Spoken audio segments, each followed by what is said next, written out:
សួស្តីបងប្អូនគ្នាបងប្អូនហើយថ្ងៃងាទឹកថ្ងៃទី16ចង់ធ្វើ quick test ឲ្យបងធីមួយបងប្អូន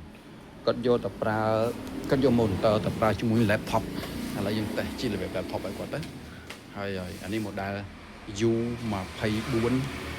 22W H no W H បងកតុយ H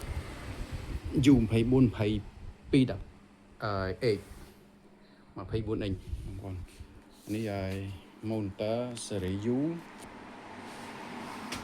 ដូចជាអត់មានលើខ្ពស់ជាងវាទៀតទេពួក Dell ព្រោះក្នុង U ហ្នឹងតកូល U ប៉ុន្តែវាមាន spec ផ្សេងគ្នាទៀតណាបងប្អូនតែគាត់ថាលេខកូដ U ហ្នឹងគឺខ្ពស់ជាងគេផង Dell បងប្អូនថ្លៃជាងគេក៏ខ្ពស់ជាងគេដែរ